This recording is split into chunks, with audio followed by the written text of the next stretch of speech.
الله من الشيطان الرجيم بسم الله الرحمن الرحيم رب اشرح لي صدري ويسر لي أمري واحلل عقدة من لساني يفقهوا قولي ربي زدني علما أشهد أن لا إله إلا الله وحده لا شريك له وأشهد أن محمدا عبد الله ورسوله السلام عليكم ورحمة الله وبركاته. Our Nabi sallallahu alayhi wasallam mentioned, a believer is not stung twice out of one and the same hole. You know, 1948, the Zionists, they declared their state, but the believer does not get stung by the same hole twice. Between 1949 and 1967, they continued to take more and more land, but the believer does not get stung by the same hole twice. In 2000, they butchered Muslims. 2005, they butchered Muslims. 2008, 2014, 2021, they butchered Muslims. Today, right now, this second, they continue to butcher Muslims, slaughter them, men, women, babies. But the believer does not get stung by the same hole twice. But we've been stung by this same hole countless times. Every single time Palestine makes the headlines, we quickly run to the same so-called solutions. Palestine on the news, we run to the MPs. Palestine on the news, we run to Labour. Palestine on the news, we run to the UN. Palestine on the news, we run to the US and to the international community. The believer does not get stung by the same hole twice, but every time we've been stung, we've moved towards solutions which never solve the problem. In fact, we move towards solutions which only help and make the problem worse. Let's take a look at some of these so-called solutions. On inspection, they're actually part of the problem. Take the idea of supporting a specific MP or political party in the UK. You know, Muslims have always been told that the Labour Party is the Muslim party. The Labour Party is the Muslim-friendly party. They're the ones who are going to champion your cause in Parliament. And what happened? A slap on the face to this kind of solution. Keir Starmer, the leader of the Labour Party, what happened? What did he say? He said Israel has the right to do everything it can to get those hostages back safe and sound. Hamas bears responsibility. Openly supporting the Zionist state, as Labour has always done. Remember, it's the same Labour Party that led the UK in its invasion of Afghanistan and Iraq. It's the same Labour Party that introduced UK policy to the contest and the prevent programs. It's the same Labour Party which believes that Israel has the right to your land and to my land and to the land of the Muslims. How then can we expect these very people to back the Islamic cause? They cooperate and operate within the framework of the British government, which fully well believes that Palestine belongs to the Zionist entity. You know, some people, they recognize this, and so what they do is they move on to the next supposed solution, the UN. What is the UN? The UN, according to their own words, is, and I quote, one place where the world's nations can gather together, discuss common problems, and find shared solutions. Now, it sounds very nice and cute on paper, but when you look into it, the UN is just used as a tool by the Western nations to subjugate the weaker Muslim nations. What do? They have a vote. Yeah, by the way, the UN vote is non-binding. It doesn't hold any binding legality except when it comes to the United Nations Security Council. Within the Security Council, a 60% vote means that the people have to follow. You have to abide by a 60% vote. But they're the catch. Yeah? They're the catch. There are five nations which are given a special power. Yeah? They're given a special privilege. It's called their veto. Anyone know what these five nations are? Question to the audience? Britain, America, France, China, Russia. Yeah? These five nations, basically the victors, or the beneficiaries from World War II, these five nations, they hold a special power called a veto vote. That means that if every single nation on earth votes for something, but one of these five nations do not, then that vote is basically rejected. Yeah? How democratic of them, huh? How democratic of the people who vouch for democracy. You know, obviously, it doesn't take a rocket scientist to know that if ever there's a vote which is placed in front of these people which goes against their interest, what are they going to do? They're going to veto it. Obviously, they're going to veto it. They're not going to vote against themselves, are they? Now, February 2022, what happened? Russia invaded Ukraine.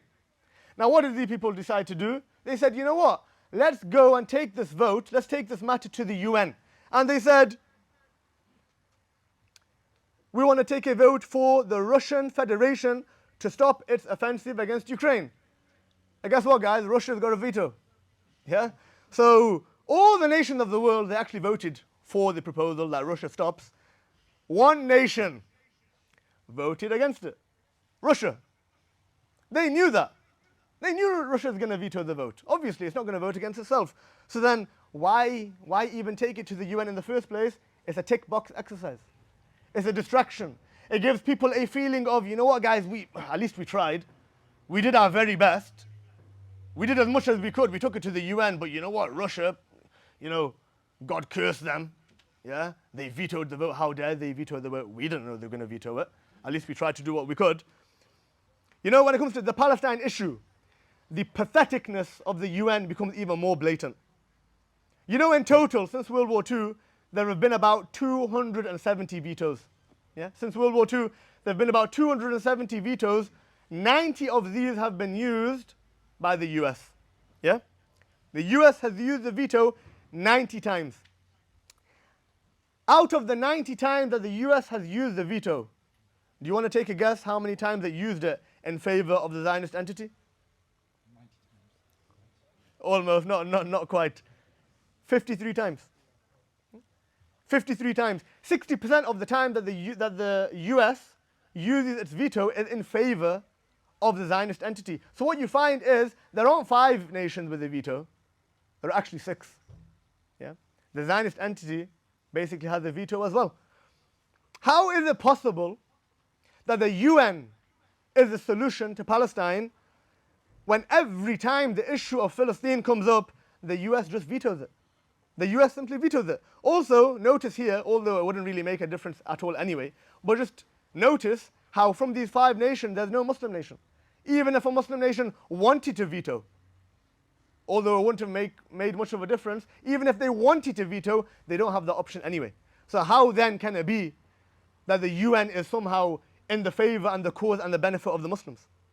By the way, when it comes to the local MP or Labour or UN or US, what is it that the people are demanding from them anyway? It's not like the people are demanding that these, the UN and US and Labour march forth in the way of Allah SWT and liberate Palestine and liberate Al-Aqsa and give it back to the Muslims. That's not what they're demanding from them. What are they demanding? They're demanding a ceasefire. That's what they're demanding. Now, okay, fair enough. A ceasefire may temporarily, maybe for a few seconds, a few minutes, a few weeks, it might stop the bombs. But guess what? That land is still occupied. Guess what? Gaza is still in a blockade. Guess what?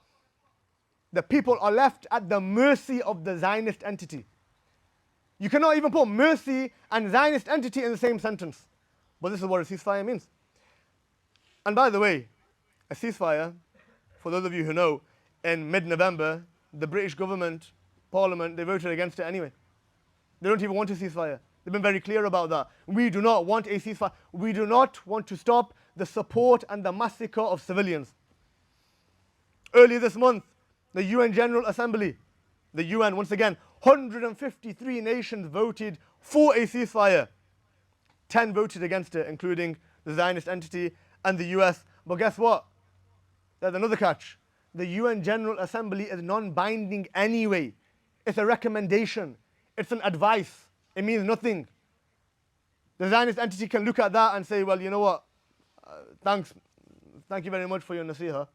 Thank you very much for your advice, but we kindly reject it. And just a final thing regarding these false solutions.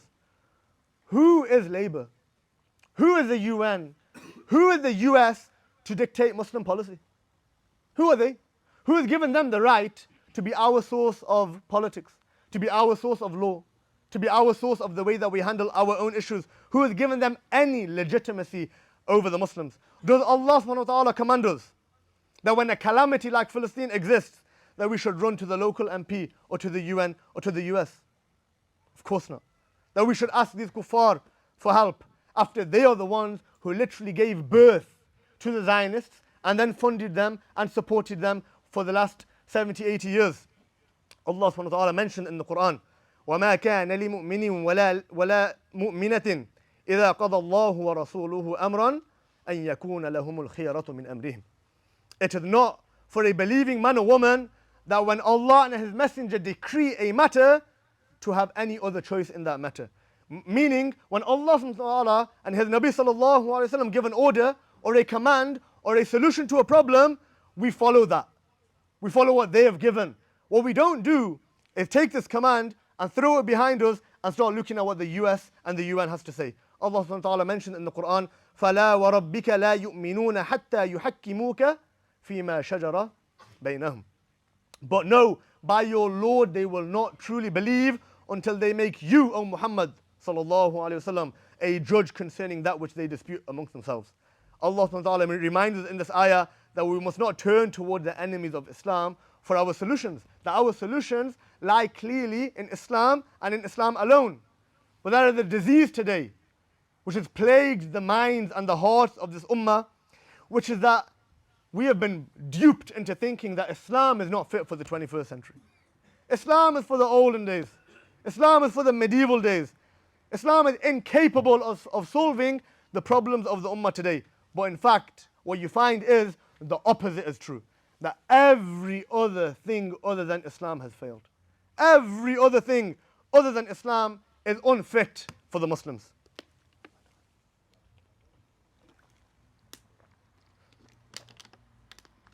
Allah subhanahu wa ta'ala mentioned in the Quran, يا أيها الذين آمنوا ما لكم إذا قيل لكم انفروا في سبيل الله ثاقلتم إلى الأرض. O you who have believed, what is the matter with you? What's wrong with you?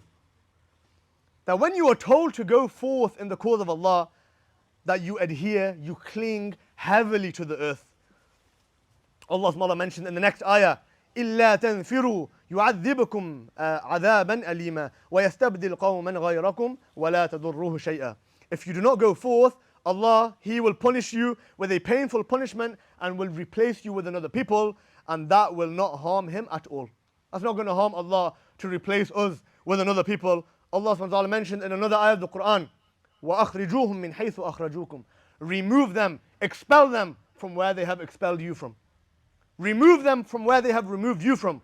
Allah SWT mentioned in another ayah of the Quran, وَمَا لَكُمْ لَا تُقَاتِلُونَ فِي سَبِيلِ اللَّهِ وَالْمُسْتَضْعَفِينَ مِنَ الرِّجَالِ وَالنِّسَاءِ وَالْوِلْدَانِ الَّذِينَ يَقُولُونَ رَبَّنَا أَخْرِجْنَا مِنْ هَذِهِ الْقَرْيَةِ الظَّالِمِ أَهْلُهَا وَاجْعَلْ لَنَا مِنْ لَدُنْكَ وَلِيًّا وَاجْعَلْ لَنَا مِنْ لَدُنْكَ نَصِيرًا.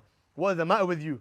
What's wrong with you? That you do not fight in the cause of Allah and for the oppressed men and women and children who say, "O our Lord, take us out from the city of oppressive people, and appoint for us from yourself a protector, and appoint for us from yourself a helper." The Islamic solution is clear. To remove occupation, you require liberation. You require liberation from the power and the strength and the capability of this Muslim Ummah. And we have the capability.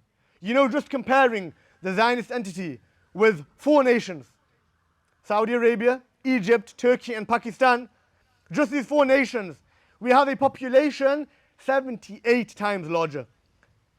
We have 7 times the number of aircrafts, 5 times the number of tanks, 8.5 times the number of naval fleet, 3.4 times the amount of defense budget. This is not an issue of capability. This is not an issue of weakness. This is not an issue that we are unable to remove this occupation. In fact, aren't we the Ummah? Isn't our history known to be the materially weaker side? Aren't we known to be the smaller numbers? Is that not us? Is that what we're known for? Badr, Khandak, Muta, Tabuk, Yarmouk, Qadisiyah, these were all battles in which we were the fewer number and the less military equipment, but we smashed the enemy. That's our legacy. This is what our ummah is known to be. Not only from a military perspective, but the Muslim world controls the trade, the energy, the sea, the air, the land routes of the occupying entity. For example, did you know the Zionist entity imports 60% of its crude oil from which two Muslim countries? Azerbaijan, not Turkey, not Saudi, not Qatar. Azerbaijan, yes bro, close. Azerbaijan and Kazakhstan. Azerbaijan and Kazakhstan export 60% of the oil which the Zionist entity needs. 60%. 2022, the Zionist entity was the 10th largest importer of which Muslim nation? Which Muslim nation? Turkey. Turkey. 10th largest. Included in this importation was steel and iron. Now, for those of you who don't know, steel and iron is the main material used in the bullets and the tanks and the missiles. If you were a betting man, which I do not advise, of course, for obvious reasons, you can bet your bottom dollar that the bullets and the tanks and the missiles that you see destroying the Muslims of Gaza came from Turkey. Came from Turkey, supplied by Turkey, exported by Turkey to the Zionist entity. In fact, Turkey was the 4th largest exporter of steel and iron to the Zionist entity in 2019. Around 40% of the cargo which gets to the Zionist entity, it passes through the Suez Canal, controlled by Egypt. Yeah? You know, if Egypt just closed down, blocked off the Suez Canal for the Zionists, you know they'd have to go around Africa. And you know what that would mean? That would mean it would result in an additional cost of between $400,000 and $1 million per ship. Per ship. In fact, about 99% of goods, just check the stats, I wish I had a presentation here to show you the numbers. 99% of the goods which the Zionist entity imports comes by sea. Now, for those of you good with geography, Israel, the Zionist entity, only has access to 2 seas. Which 2 seas? Mediterranean and the Red Sea. Mediterranean and the Red Sea, it uses for 99% of its imports. For those of you who don't know, the Mediterranean and Red Sea is Muslim territory. That's our backyard. Allah SWT has given us authority over the Med and the Red Sea. In fact, Yemen, Saudi, Sudan and Egypt, they line the Red Sea. They line the Red Sea. Morocco, Algeria, Tunisia, Libya, Egypt, Lebanon, Syria and Turkey, they line the Mediterranean Sea. This is our back garden. This is our territory. 99% of these goods get to them via these 2 seas, yet the Muslim nations have not even come together to put a blockade on the Zionist entity. A blockade which wallahi would cripple the economies. It would cripple their economy and it would bring them to the brink of collapse without the firing of one single bullet. That's what it would do to them. So then the question is, the elephant in the room is, why not? Why not? Why isn't Palestine liberated today?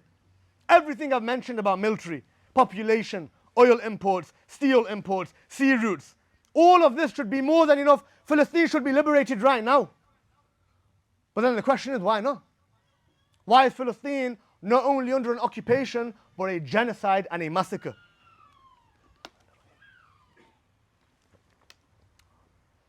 Allah SWT mentioned in the Quran, يا أيها الذين آمنوا لا تتخذوا عدوي وعدوكم أولياء تلقون إليهم بالمودة. O you who have believed, do not take my enemies and your enemies as allies, extending to them affection. Do not show them, these people, love. Do not show them affection. Allah SWT mentioned in another ayah of Quran, لا تتخذ المؤمنون الكافرين أولياء من دون المؤمنين. Let not the believers take the disbelievers as allies rather than the believers. Why is it that Palestine is not liberated right now? The answer is simple. The answer is actually one word. Khiyana. Ghadr. Treachery. Treachery. Our Nabi ﷺ mentioned in a hadith, every traitor will have a flag on the Day of Judgment to identify them according to the amount of their treachery. There is no traitor of greater treachery than the leader of the people. Than the leader of the people. This is why more than 30,000 Muslims have been slaughtered in Gaza, thousands more missing or buried under the rubble, and not a single action has been taken by these rulers. Why? Because they are the traitors. They are these traitors mentioned in the hadith. So when the Zionist entity began its recent campaign of genocide in front of the eyes of the very world, shamelessly, without trying to hide it, which nation was it which allowed its own territory to be used to transport US arms to the Zionist entity? Jordan. Shameless. Traitors. You know, it was only 10 days after the massacre, 10 days into the massacre, where Turkey had already exported 5,000 tons of fruit and vegetable. Because you never know, these Zionists might get hungry because it takes a lot of energy slaughtering 30,000 Muslims. So you know what, we're going to feed them. That's what we're going to do. We're going to feed them 5,000 tons of fruit and vegetable, half of all the agricultural produce that Zionist entity imported during these 10 days was from Turkey.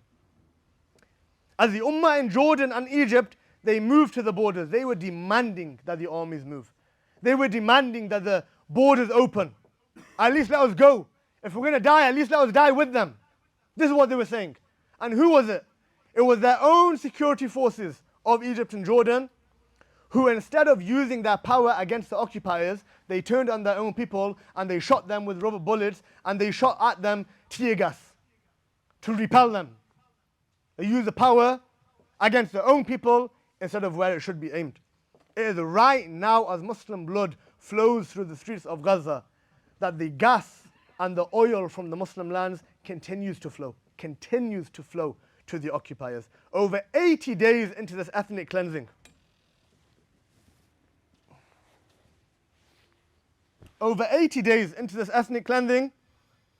and these traitor rulers, they haven't even been able to move themselves to any diplomatic action against the Zionist entity. Diplomatic action which actually doesn't mean anything anyway. Doesn't really hold any power anyway, but they were barely able to do that. In mid-November, last month, the Summit of Betrayal, aka the Riyadh Summit, it saw 57 leaders of Muslim countries come together. 57 Muslim nations coming together, all for the powerful and the frightening action of a mere condemnation. A mere condemnation. What a joke. What a joke. 57 nations come together and all you've done is condemn. No embargo, no blockade, no military action, just an empty condemnation. You know, some people think that these traitors, that they haven't done anything. And this is actually incorrect. Wallahi, they've done a lot. They've done a heck of a lot. But they have not done anything for the people of Palestine. The only action they've taken has been against the Muslims of Palestine. The Prophet ﷺ mentioned,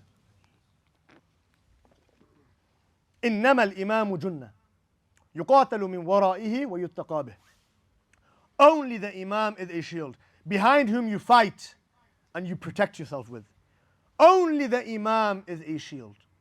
Imam here refers to what? It refers to the de facto ruler of the Muslims, the Khalifa, the Amir al-Mu'mineen, the Sultan, the shield of ours.